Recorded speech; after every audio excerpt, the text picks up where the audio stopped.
caused people to overreact, and some of you were still on the inside, and you were hearing all kinds of rumors about us and how we were dead and in prison, and I'm here to tell you those rumors are false. And the reason I'm dressed differently is because today Kyle and I were invited to go testify before the Senate Judiciary Committee and tell them all about you guys and about how you're coming back to their communities to make them better. And our only ask of them was to please let us send a van for you or multiple vans and come visit our people in our community and let us show you that change is not only possible, it's inevitable. And you folks are our evidence. And the only thing we added to everything that ever was dignity. And thank you for being dignified in your response to it. So soon, if you guys are here on President's Day, we will have the Senate Judiciary Committee, the House Judiciary Committee, and their staff here to meet you. Kind of cool stuff, isn't it? So we start this thing with a prayer, and tonight we're going to pair off just a little bit. We have a graduate that has a message for us, and he's going to give the invocation. Rod, you ready? Some of you know him, some of you don't.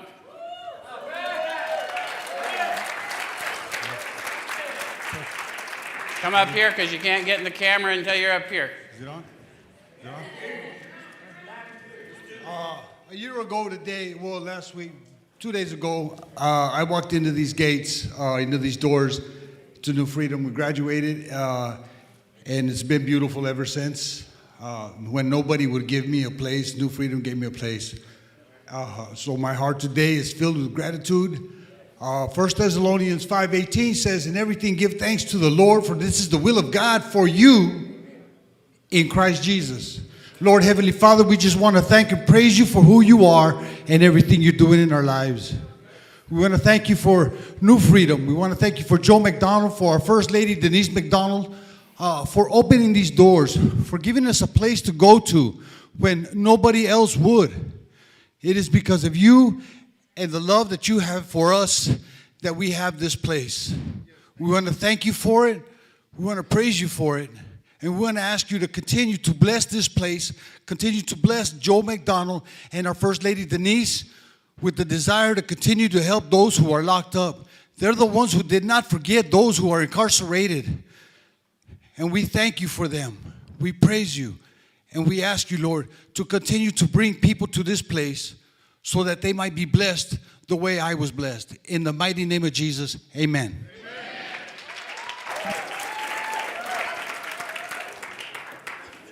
Thank you, Rodney. So what I was going to tell you, if you're brand new and haven't ever been here before, you might experience us just a little different than other meetings of other fellowships you may have attended. And the primary reason that's liable to happen is that we intend for you to have a different experience here.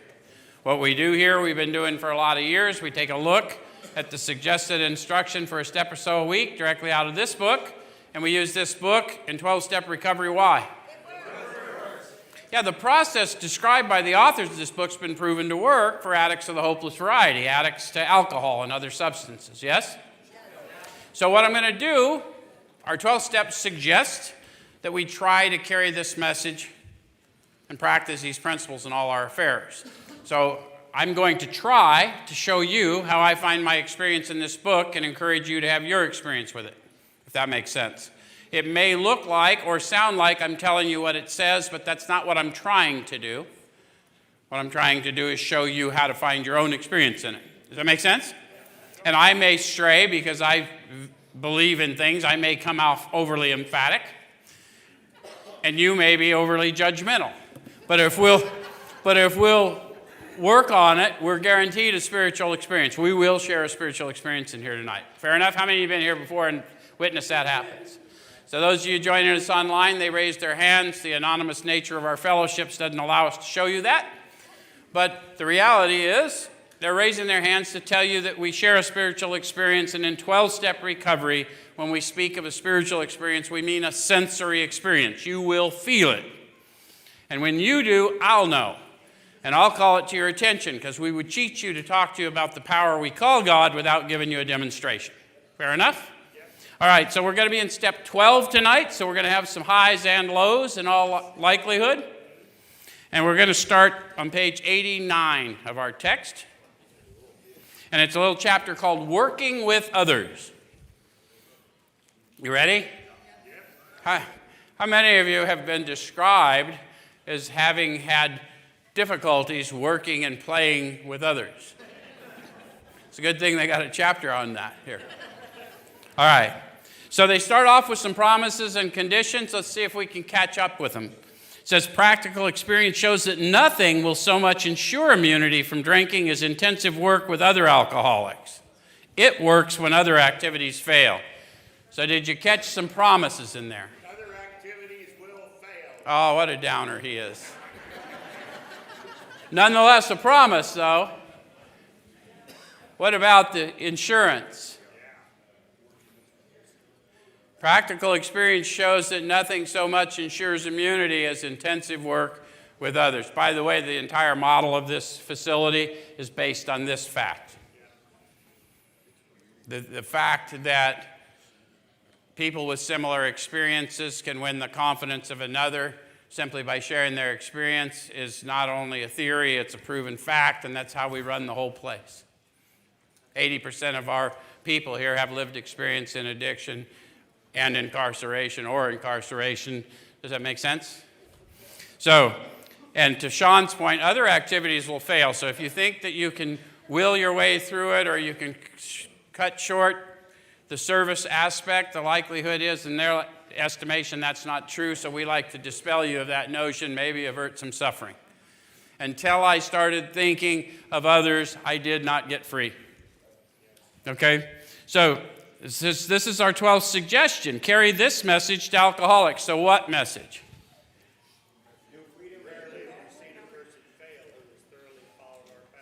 Yeah, Sean's speaking about the hope, but there's no wrong message other than my awakening as the result of the steps, right? And then the first reason I would do it is not the suggestion. The suggestion would be absent self, right? That's why I went through the steps to get absent self, so that I could serve as a vessel by 12. So the first reason, the selfish reason we do it, is because it provides immunity. But sometime in your journey, you will find that you'll grow deeper in the Spirit when you start offering yourself to others more and more. Does it make sense? Okay, so the 12 suggestions coming, you can help when no one else can. How many of you walked by a problem because you didn't want to be involved? So in your new life, you may be the only one that can be involved. So we're going to shed that old life. Does it make sense? And then it says you can secure their confidence when others fail. How many of you like to be talked to by someone who learned of your incarceration experience in a book? How many of you like hearing from Rodney, who graduated from this program 9 months ago? And it matters, right? So remember, they're very ill. Life will take on new meaning. To watch people recover, to see them help others, to watch loneliness vanish, to see a fellowship grow up about you, to have a host of friends. This is an experience you must not miss. How many of you realize that seeing a fellowship grow up about you, having a host of friends, is a full-bodied experience and not just something you see? Right? Have you noticed when you're with your people, you just feel safer? That's that vital sixth sense coming up in you. Okay? So he said, we know you'll not want to miss it. Frequent contact with newcomers and with each other is the bright spot of our lives. Notice how they said newcomers and with others? Why is frequent contact with newcomers a bright spot in our life? I've got to serve. I'm integrally linked, right? Okay. So then it says, perhaps you're not acquainted with any drinkers who want to recover. Think that's true in Phoenix, Arizona today? Think a little deeper. How many of you have been surprised at some of the places you meet people who do not want to recover? You ever been like Sean to an AA meeting and met people who don't want to recover? Have you been someone at a meeting who didn't want to recover? So sitting in a pond don't make you a duck. Sitting in a meeting doesn't make you a recovered alcoholic. Okay, so you can easily find some by asking a few doctors, ministers, priests, or hospitals. They'll be only too glad to assist you. Don't start off as an evangelist or a reformer. Why did they suggest that? Because they tried it and it pissed people off. Any of you had that experience? What do they mean by an evangelist? Yeah. Well, that'd be the reformer, right? Talking about the evils of alcohol. Unfortunately, a lot of prejudice exists. You'll be handicapped if you arouse it. So they learned it through experience, to Sean's point. So we're all going to do it. We're all going to start off as evangelists or reformers. But we'll grow in the Spirit if we really want to serve. Ministers and doctors are competent, and you can learn much from them if you wish, but it happens that because of your own drinking experience, you can be uniquely useful to other alcoholics. Now, don't get it twisted. They use the word can for a reason. Your drinking experience alone isn't what makes you useful. It's the obvious demonstration that you no longer suffer from that malady and you know the place where they are that makes you uniquely useful. In other words, until your redemption is evident, this ain't a place to tell war stories. This is a place to tell redemption stories. Make sense? Okay. So cooperate, never criticize. To be helpful is our only aim. When you discover a prospect for Alcoholics Anonymous, find out all you can about him. How do we do that? Listen to him. Yeah, it's important that they be heard. When people are heard, they felt seen. How many of you have had the experience of feeling like the world couldn't see you anymore? It's really important for us to unpack, to know that we're seen and heard, and that requires listening, not lectures. That make sense? Okay. So it says if he does not want to stop drinking, don't waste time trying to persuade him. Who's the persuader? Alcohol, cocaine, methamphetamine, heroin, fentanyl, much more persuasive powers than you or me. How many of you had to be persuaded to recovery when you finally were ready for recovery? No, we were tore up from the floor up. We crawled in, said, just tell me anything. Right? Okay. All right, so it says you don't want to try and persuade them because you may spoil a later opportunity. How many of you got your opinion of recovery tainted by people trying to tell you what you needed to do? So you don't want to be that guy, right? Be the guy that you wish you would have approached you when you get the chance. Don't replicate the bad experiences you've had. Does it make sense? That's why we got a power greater than us, so we can see what's up. All right, so this advice is given for his family. Also, they should be patient, realizing they're dealing with a sick person. And then I'm going to jump from there because we often don't work with the families right away, but we do encounter people in meetings and things of that nature at first. So I want to talk about that experience, if you want to, from their experience. Is that all right? So we're going to jump over to page 91, about the middle of the page. And they suggest see your man alone if possible. So if you meet him in a meeting hall, how many of you have had a spiritual awakening as a result of the steps and endeavors to work with others? A bunch of you? How do you see the man alone or the woman? Get in the car. Sean kidnaps them. Anybody else? How many of you have started going to whatever meetings you go to and you get there early and help them set up? How many of you stay late, maybe go have coffee with the new people? Yeah, see, that was explained to me a long time ago. Before the meeting and after the meeting, we tell you who we really are. During the meeting, we tell you who we want you to think we are.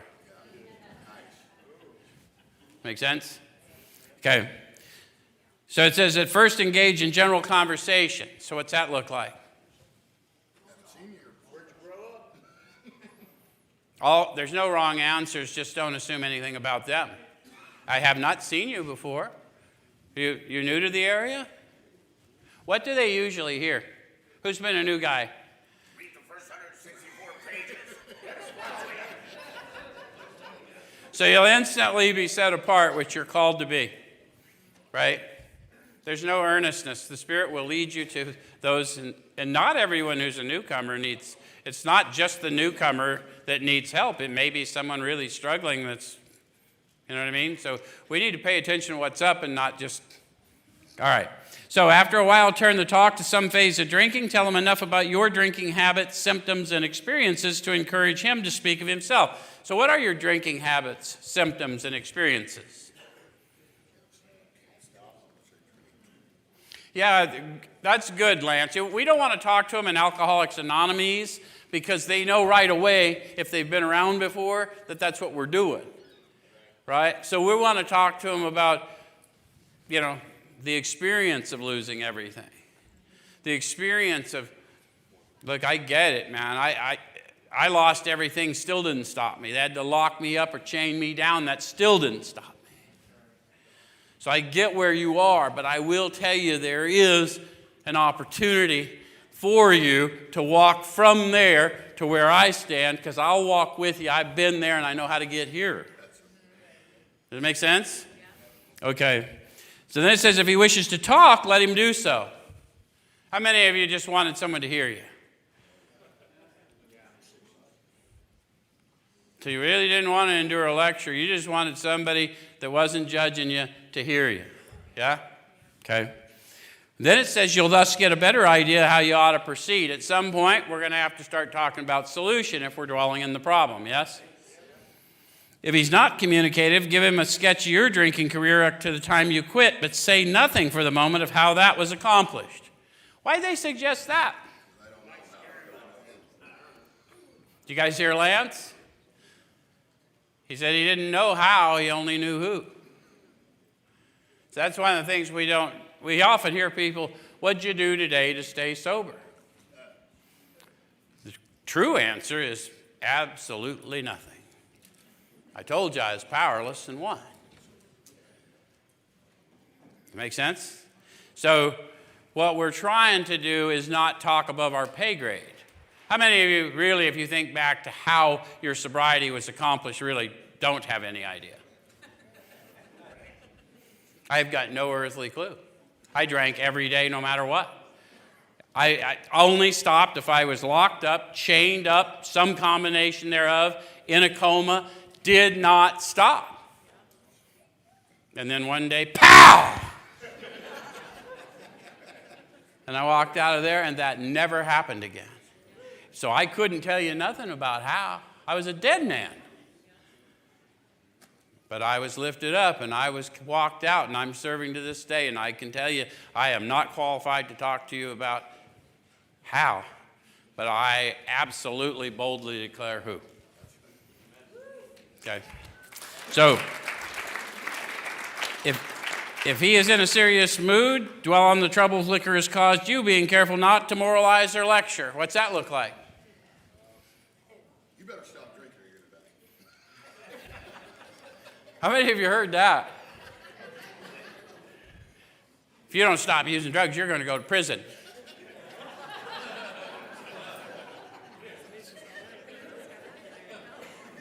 Did it help?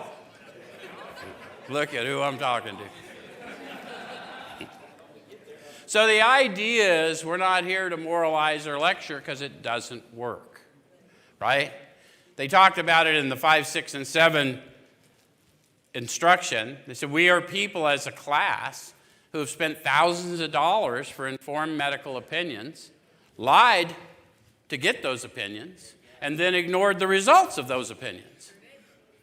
So it's not moralizing and lecturing and reasoning doesn't work with me because I have an unsound mind in my addiction. See, my problem isn't with heroin. My problem is with your attitude about my heroin use.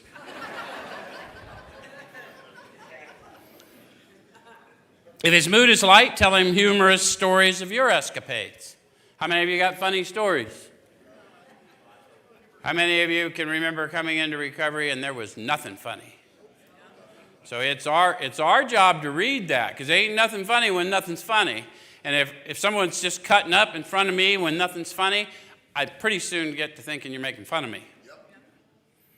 So why would I want to be in tune to the Spirit? Because I can read that energy in the Spirit. And I can speak to the depths of that. Okay? So get him to tell some of his. When he sees you know all about the drinking game, commence to describe yourself as an alcoholic. Tell him how baffled you were and how you finally learned that you were sick. So how baffled were you, and how did you finally learn you were sick? Wound up in detox. You got it early. You were a good student. How many of you went through a few detoxes?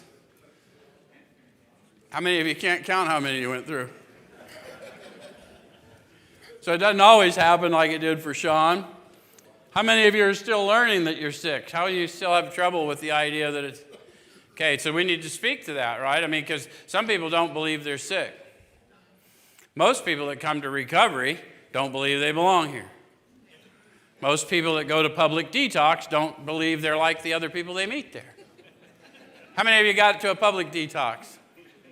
Did you notice there are a lot of people there you didn't want to be like? They point out to you there as a patient and not an observer? Huh? We're not really good at deducing our own condition, are we? All right. So give an account of the struggles you made to stop. Did you make struggles to stop? The reason you go through the step experience is to arm yourself with the facts about yourself, and you'll learn all these things, the struggles you made to stop, coming to believe in illness, because we have to come to believe in illness before we seek a healer, and then we come to believe in the healer because we knew that we could not bring about the healing of a disease we didn't believe we had. Anyway, show him the mental twist which leads to the drink of a first spree. How many of you can think of some clean time and then all of a sudden outspun like a monkey again? Can you identify the twist that led to that? Because that's important, because most of us don't get it the first time.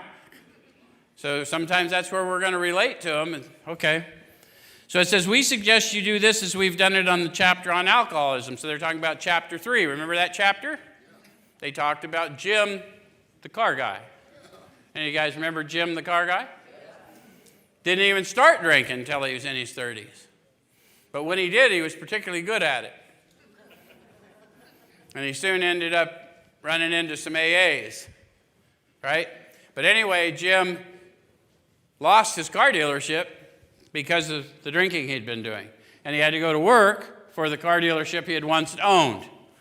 And on his way to this job that somehow felt less than what he was entitled to, said he felt a little agitated. How many of you have had to take a less prestigious job as a result of where addiction took you? How many of you can recall going to work a little agitated by that fact?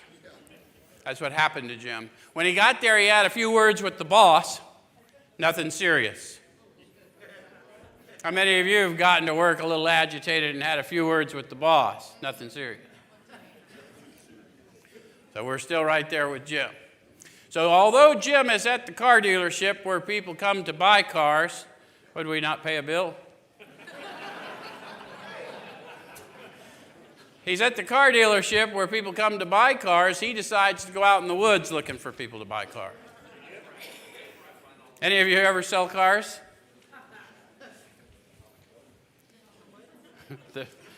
You understand the mentality. So on his way out to these woods where people who buy cars but don't come to dealerships hang out, see how he's losing just a little every step? He passes a roadside place where he's eaten many times. They have a bar, but no worries, I don't pick up no matter what. So he walks into this bar and he orders a sandwich and a glass of milk, and then eats the sandwich, drinks the milk, and then the thought came to him, you know, I could add a shot of whiskey and it wouldn't hurt me on a full stomach. So he ordered another glass of milk, a shot of whiskey, and a sandwich. And apparently the experiment worked so well that he had another, and then another. And somewhere along the way, they quit talking about sandwiches and milk. So I'm thinking the another he has after a while is just the shot of whiskey. And then he ended up in the asylum again. Can any of you relate to that? Even if you weren't a drinker, any of you go to the dope house, show the fellows how good you're doing? So we're not that far away from old Jim, the car guy, right? All right. So it says he will match your mental inconsistencies with some of his own. Did any of you relate to me? Congratulations, you just caught alcoholism. Good thing we're in the solution. So it says if you're satisfied that he's a real alcoholic, begin to dwell on the hopeless feature of the malady. What is the hopeless feature of the malady? How many of you had a sincere desire to stop? How many of you were stopped? Didn't want to start again? Thought you overreacted?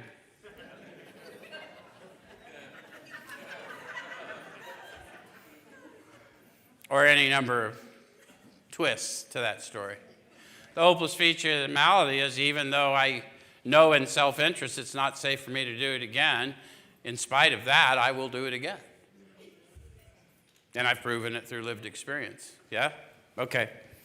So show him from your own experience how the queer mental condition surrounding that first drink prevents normal functioning of the willpower. So that's why you would want to have a step experience. What is your experience of knowing better, but finding yourself loaded again? And what do you believe preceded it? See, a lot of people talk about the insanity what occurs after I take a drink, but that's not the insanity of alcoholism. That's just the crazy shit that happens to a guy like me when I drink. The insanity of alcoholism is knowing what I know about me I would ever take that first drink. That's why they call it the insanity of the first drink. Does it make sense? Okay. So I need to know what caused that to happen. How many of you have had a job and you're sitting there and your coworkers are all cutting up and it's been a grueling day at work and they say, hey man, we're going to all go out for a few drinks after work because I need to blow off a little steam. Have you ever heard that? Any of you thought, I've had a hard day at work. I'd like to blow off a little steam. Any of you ever have a similar experience to that? Why can't I go out, blow off a little steam? You ever ask yourself that question? Any of you go and find out? I can tell you what happened to me when I did. The reason they can do it is they're going to come back to work tomorrow, and I'm going to go live under a bush.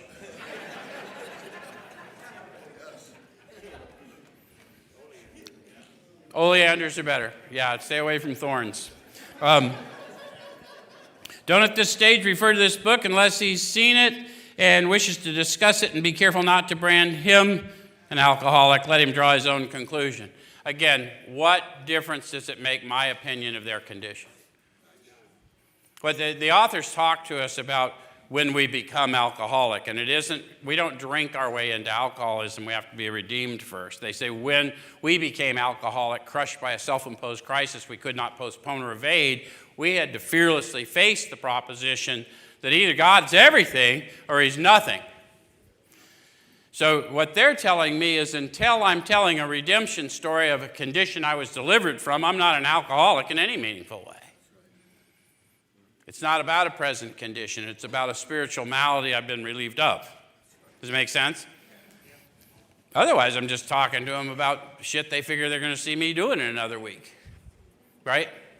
Okay. So it says, let him draw his own conclusion. If he sticks to the idea that he can still control his drinking, tell him that possibly he can if he's not too alcoholic. You think they're throwing him under the bus?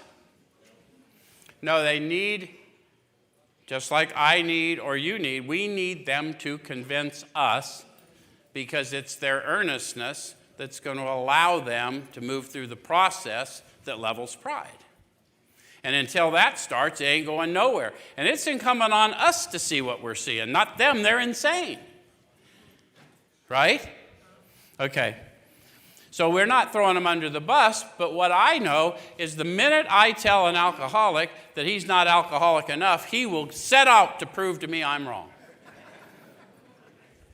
I've had it happen. But insist that if he's severely afflicted, there may be little chance he can recover by himself. How many of you can speak credibly about that? Any of you tried to recover on your own and found that the plan had some intricacies? Continue to speak of alcoholism as an illness, a fatal malady. Talk about the conditions of body and mind which accompany it. So what are these conditions of body and mind that accompany this illness? That my body's sick and diswallowed. Yeah, I've got this phenomenon of craving. The doctor didn't know it, couldn't prove it, but it was his observation that when an alcoholic took a drink, they had an abnormal reaction. He said it might be the manifestation of an allergy. And so over the years, people said, oh yeah, I drink and I break out in handcuffs. And so we lost the gravity of the teaching, but the teaching is that we have abnormal reactions if we're truly alcoholic or addict to that chemical. So how many drinkers are here? Okay, when you drank, did you find that alcohol energized you? Yes. Okay, so being energized by a sedative would be considered an abnormal reaction. Where's my heroin addicts? Do I need to say more? They give you a bump, and all of a sudden you're out mowing the yard and painting the house, right? But when you're out, they think you're on. Where's my meth addicts? Did you find that shit calmed you down? If you're really a meth, I've watched them slam it and nod out just like a junkie. And I know junkies, because I are one. Keep his attention focused mainly on your personal experience. Explain that many are doomed who never realize their predicament. Doctors are rightly loath to tell alcoholic patients the whole story unless it'll serve some good purpose, but you may talk to them about the hopelessness of alcoholism because you offer a solution. Guys, as a vessel of bad news, you're a deliverer of good news in the same moment. So we do not want them to go away liking us but dying in their addiction because I was afraid to tell them the truth. And I'm not trying to convince them, I'm just trying to tell them what I know about my condition, the impossibility of someone like me being restored to a guy like me now, and that if I'm in front of you, I was sent to you by him. Does that make sense? So you'll soon have your friend admitting he has many, if not all, the traits of an alcoholic. If his own doctor is willing to tell him that he is alcoholic, so much the better. If, even though your protege may not have entirely admitted his condition, he's become very curious to know how you got well. Here's the trick. Last time they told me don't say anything. Now they're going to tell me what prods me saying anything. Let him ask you that question if he will. When they ask, then I'm obligated to honor my third step, right? So that I may bear witness to your love, your power, your way of life. But not before that, because then I'm just evangelizing. Does it make sense? Okay, so then it says, tell him exactly what happened to you. Stress the spiritual feature freely. If a man be agnostic or atheist, make it emphatic that he does not have to agree with your conception of God. So they put that in italics so you'd understand what they're trying to say. God's not a conception anyway. The God we come to believe in is a sensory, tangible experience. So the fact is, by this stage of our encounter, they're paying attention. And so our obligation is to tell them exactly what happened to us. I've told you what happened to me. I was chained up in beds and locked up in various places, and finally someone came and told me the truth. And the truth wasn't about don't drink and go to meetings.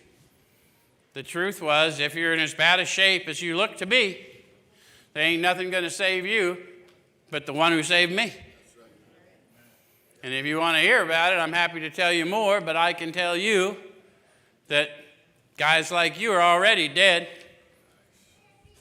So you're going to need some kind of force that can bring you to life. And I didn't hear much, but I knew I heard him. I heard him all the way to here. Okay. It says he can choose any conception he likes, provided it makes sense to him. The main thing that he be willing to believe in a power greater than himself and that he live by spiritual principles. People make more of that than they should, and they say silly things. It needs to make sense to you, so it's not a doorknob or a light bulb. They've already told you precisely where and how the power is found deep down inside. Every man, woman, and child expresses itself as power, peace, happiness, sense of direction. So it's none of those silly things we've heard over the years. It's none of those things. And we're not going to do that, and it shouldn't make sense to them anyway. How does that make any fucking sense? I went and sat in meetings for years. I have sometimes chaired meetings drunk. So it ain't going to be a group of drunks, and it ain't going to be anything outside of me. It's going to have to be something that comes into me, cleans me out, and then takes me on a mission. All right? Okay. So it makes sense, and it's a power greater than me. And at this stage of our development, guys, if you don't believe in a power greater than you, what the hell are you doing in a recovery meeting? The only reason to be in a recovery meeting is because heroin, methamphetamine, cocaine, and alcohol is a power greater than you, and you'll whoop you, because this isn't the kind of thing that goes on our vision board. Right? So I've already admitted I'm whooped. What the hell's wrong with admitting I've been lifted? Hell, it won't take long before you're declaring you've been lifted. Does it make sense? Okay. So it says when dealing with such a person, you'd better use everyday language to describe spiritual principles. You see how I just sort of did that with you? It's really very simple. The spiritual principles is watch, ask, discuss, turn.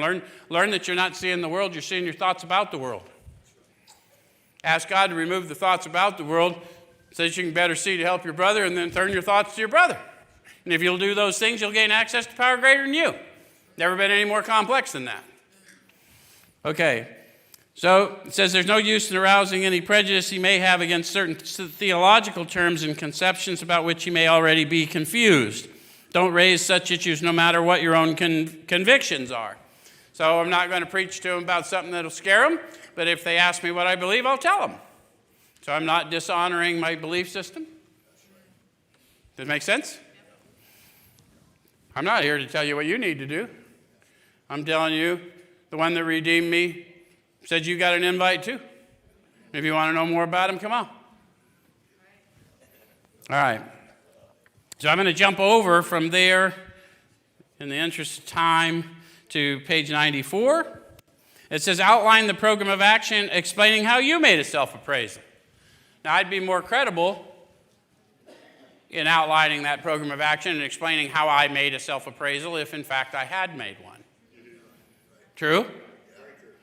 So people always ask me, do you have to work the steps in order? No, you don't have to work the steps at all. In fact, the authors don't ever tell you to work the steps. Here are the steps we took. They don't even talk about work till we're working with others. But what I would suggest to you is the steps are designed to arm me with the facts about myself so that I may be better use to you. And if I don't do that, I'm liable to be less effective. And if I'm less effective, I'm also going to feel less of the effects of service. And I am a guy who likes effects. I lived my life in pursuit of effects. How many of you know what I'm talking about? How many of you heard of fifth step? How many of you felt the effects of that when they gave you the morsel that was killing them? Okay, all right. So it says how you made a self-appraisal, how you straightened out your past, and why you are now endeavoring to be helpful to him. Why am I now endeavoring to be helpful to him? It's insurance. The selfish reason is because it's insurance. How many of you have moved beyond that? I know Lance has, because I've walked with him. But how many of you now do it because your attitude and outlook has shifted so much that there is no more important thing than offering redemption to anyone that God puts in front of you? And once we learn that, we know that whatever, I wouldn't have been shown this person if a way wasn't made. So it's important for him to realize that your attempt to pass this on to him plays a vital part in your own recovery. Guys, if I don't continue to advocate for you until my last dying breath, I'm not honoring my third step decision. So the truth of it is, the cleaning up of the past didn't happen in 9, it happens in 12. 9 just got me fit enough to do 12. Does it make sense? So the steps aren't what you should be doing. The steps are if what I am doing them, it won't matter to me what you're doing. And so I can serve in non-judgment. And I can't help someone I'm judging. Does it make sense? Okay. All right. So actually, he may be helping you more than you're helping him. How many of you have learned that lesson? Sometimes you hear it and you think, oh, nonsense. But the reality is, if we're in tune, we're guaranteed a spiritual awakening as the result of these steps. And every time we encounter another human being and offer our hand, no matter what they do, we're guaranteed the same awakening. And the depths of our spiritual walk will grow stronger. I was having this conversation with Marvin earlier. He said, we give it away to keep it. And I said, let me tell you a little secret. If you've been doing this a minute, that's what you say on the selfish side. We give it away to get it. Because you get a much deeper experience of God when you're a yielded servant. That make sense? So the more you serve, the more you'll be filled with wisdom and understanding. All right, so make it plain he's under no obligation to you, that you only hope that he will try and help other alcoholics when he escapes his own difficulties. Why would I hope that for them? Because I know it'll ease their suffering, right? What did you say?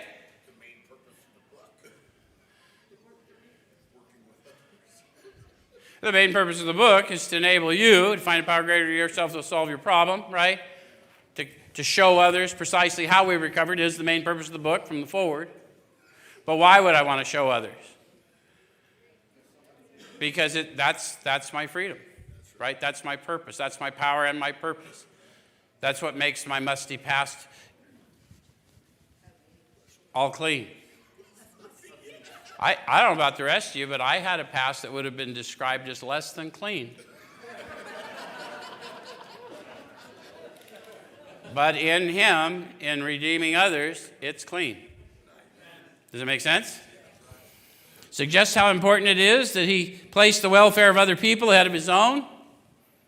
Why would we need that suggestion? We gain access to power greater than ourselves when we offer it to another. So I would suggest, although I know you're disturbed by this, try and see what you can do to be helpful in the situation, and you will find that you'll extricate yourself from the situation. True? Okay. All right, so make it clear he's not under pressure, that he needn't see you again if he doesn't want to. You should not be offended if he wants to call it off, for he's helped you more than you've helped him. Now they're emphatic. If you haven't learned this lesson by now, you need to have learned it by now. If you're serving, you should know that I'm serving because you're going to help me more than I'm helping you. That's not the reason I'm serving, maybe, but it's still a certainty. That's what's going to happen. So I'm going to let them know that because I know that. If you don't know that, that's fine. How many of you had someone work with you, and then all of a sudden they just call you and say, hey, I found someone else to work with. Just wasn't working out. You're thinking, that motherfucker. Couldn't have told me that before I spent 8 hours with you. But what did I learn from that guy? Oh, no, I learned a lot. I learned I had attachment to worldly outcomes that were not my own. I learned that my ego led me to believe that although I needed divine intervention to save me, I now could go save you. I learned a lot from that encounter. But I may have to reflect on that encounter because I'm still a little mad at him too. All right. So then it says, if your talk has been sane, quiet, and full of human understanding, you've perhaps made a friend. Perhaps you've disturbed him about the question of alcoholism. This is all to the good. The more hopeless he feels, the better. He'll be more likely to follow your suggestions. How many of you noticed that when you really were pretty sure it was never going to get better was the first time you actually heard what was being suggested? I don't know how many people I know that have gone and acquired some time, and they just, no matter when you interact with them, they're quoting this book. Yeah, I'll go to page 86. And I'm like, okay, Charlie. Here's what I would suggest to you. When you are sure that all that knowledge has availed you nothing, put the book down and do what the fuck it says.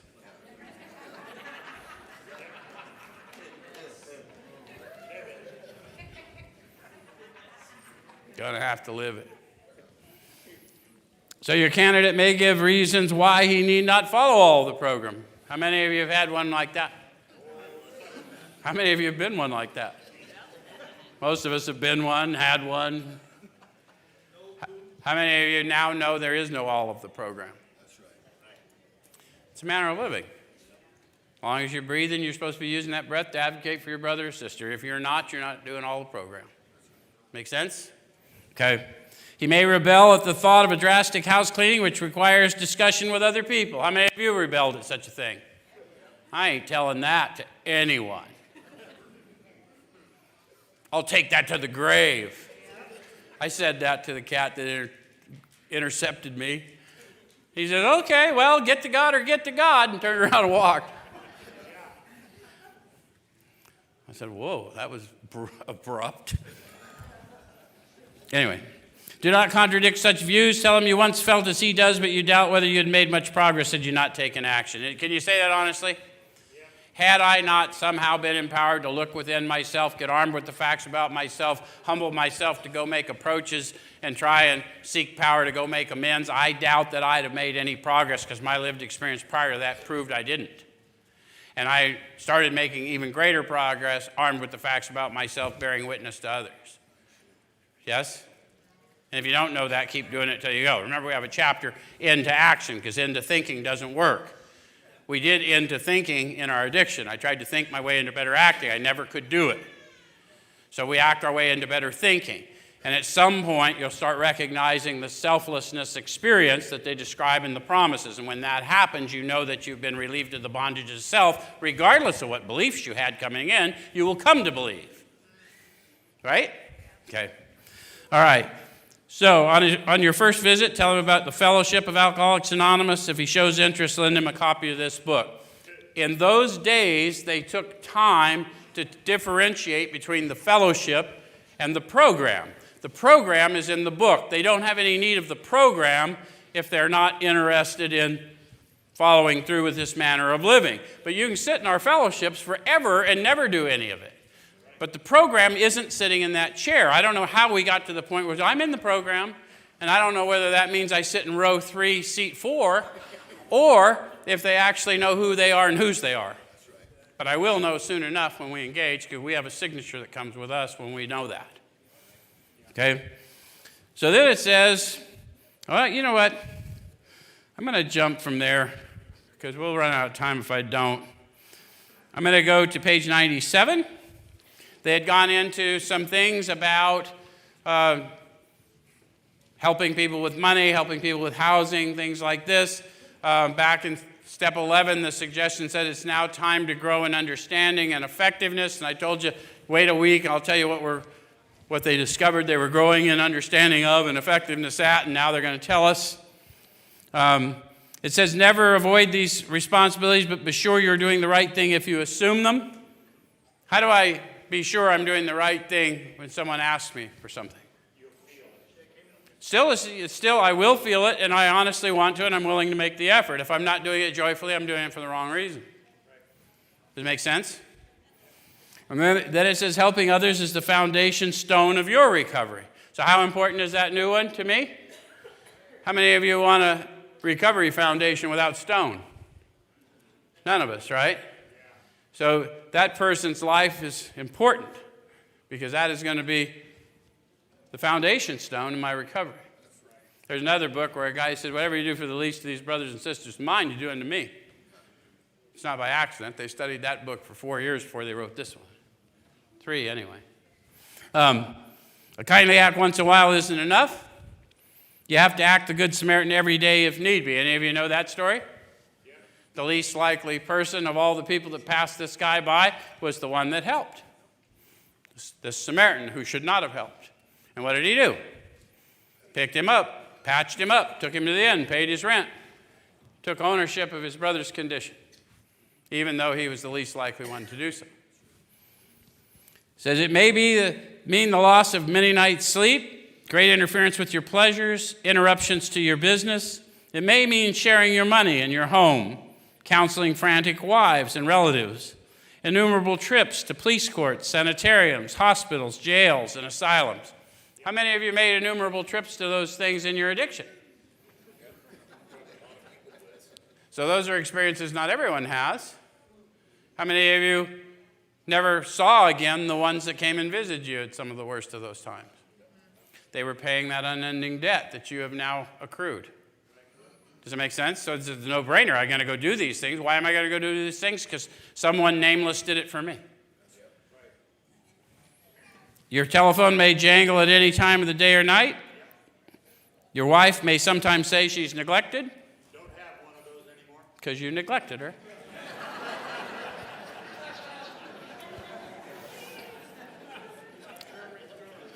A drunk may smash the furniture in your home or burn a mattress. You may have to fight with him if he's violent. Sometimes you'll have to call a doctor and administer sedatives under his direction. How many of you have had to take someone to public detox? How many of you administered sedatives to him on the way down? We may or may not have called a doctor. You guys that don't get the joke, if you got to take somebody down there that's spun on meth or something, they're not going to admit them. So you're going to have to pour some liquor down their neck so we can get their blood alcohol up high enough so they can get admitted. Anyway. Most doctors probably won't give you that, but the great physician lives in you. So, another time you may have to send for police or an ambulance. Occasionally you'll have to meet such conditions. What conditions? Countless trips to police courts, sanitariums. So I was told when I went through the steps that these were the 12-step promises. I've come to learn that what they really are is my job description. Remember they told me I had a new employer in 3. Being all-powerful, he provided what I needed. If I kept close to him and performed his work well, this is my new job description. Kind of cool to get precise instructions, yeah?